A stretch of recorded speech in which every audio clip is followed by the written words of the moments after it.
expel the state of California from this federal mandate? It's a good question, Willard. The question was, what can the state do to get around the federal mandates of No Child Left Behind? Is that basically? First and foremost, I think that California is currently the 10th largest economy in the world. We are a state that can provide for itself. We need to decentralize education, get it back into the hands of the school boards, and even if it means going to the point where we ultimately don't take the federal funds, I think that's something that we look at.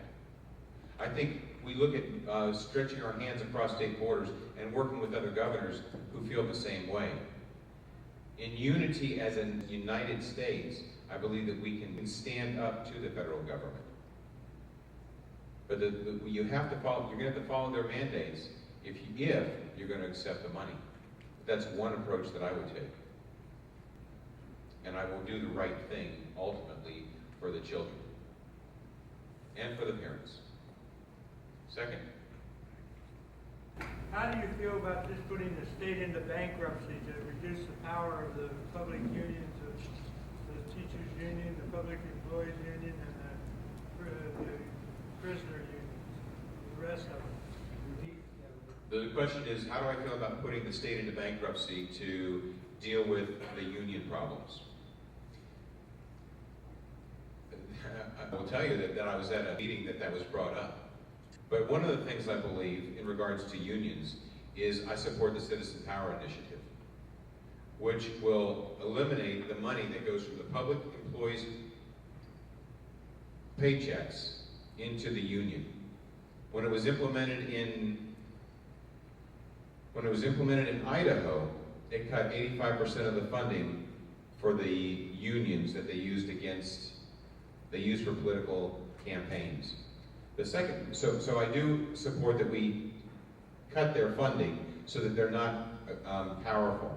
The other thing is we've got to have tough negotiators on the state level that will stand up to the unions and will not cave and give them 90% compensation for life, health benefits for life for almost nothing. The average employee in the state government is making $70,000 a year. The average employee in the public sector is making $40,000. Why wouldn't everybody want to come to work for the state government? We've got to make some parity there, and I will do it by standing firm against the unions. That's a suggestion. I would prefer not to have to do that, but I wouldn't say that I would rule it out. Doesn't the state have a huge pension obligation?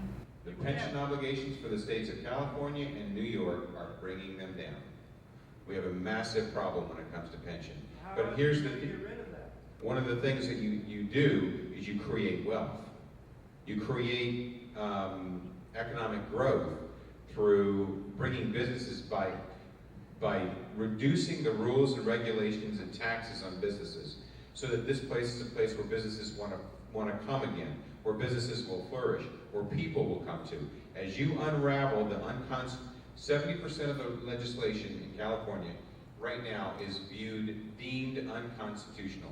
When you just get the legislation, yes.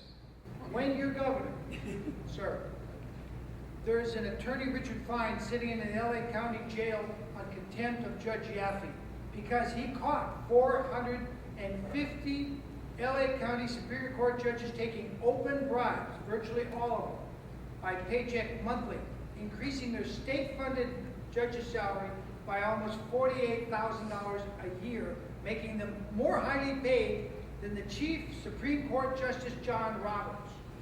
And Richard Fine caught them, and the state appellate court upheld it and said, you're right, you caught them, it's illegal what they're doing, they violated civil law, and they violated California penal law. Then, in 1 week, in February of '09, they hired a lobbyist named Mongolian. They went to the legislature, the Judicial Council, which is an appendage of the Supreme Court of California, had the Judicial Council write a law. They took it to the state assembly and it went through like shit through a goose. And Governor Arnold signed it into law at 10 minutes to midnight when there was no press coverage. It was called SBX 211, which retroactively made that legal to take bribery in violation of what was henceforth prior illegal. He's now been sitting, rotting in the LA County Jail in contempt for 1 year. My question to you is this: when you are governor, will you repeal that law and see that these 450 judges have to repay the bribes they took from LA County, which was the briber, which didn't lose any lawsuits for almost 3 years, and that's why we have laws against bribing judges? Will you, as governor, see that that law is repealed so those judges get prosecuted? And number two, will you grant them a governor's pardon so he's immediately released? I will, if my team of constitutional lawyers deems that unconstitutional, which I would believe they will, I will absolutely repeal that bill and I will absolutely grant him pardon. Yes? The system that you're trying to fix is broken because I'm sure you must be aware about the money issue. Since all money's issued from debt, it's all fake. It is physically, financially, scientifically, mathematically impossible to ever fix it. So the only way to start over would be to fix it is to start over. You have to end the way the game is being played and to anew and say, we're not going to engage in your commerce system, your money system. You're destroying our state. You're destroying our country. We choose not to comply.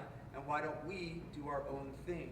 The state of California, back when it first became a state, did not allow paper money of any bank to ever be used, and they only allowed gold and silver, and somebody came along and got that switched right around the Civil War. So would you be a brave enough governor, tell the federal government, you're creating a fraud upon our state, and I will not allow you your money to be here. We're doing something new.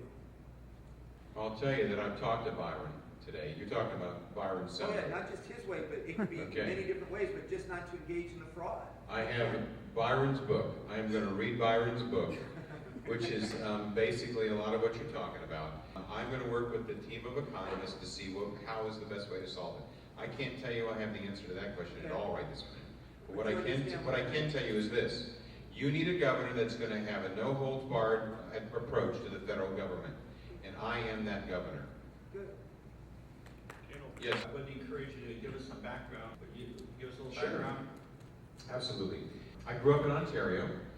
My dad was an air traffic controller. He went to the Department of Transportation, so we moved to Washington, D.C., and then he retired in Pennsylvania, where I began my radio career. I've been in the radio business for 27 years, and it's all been in some years in sales and management, but predominantly in management and executive management.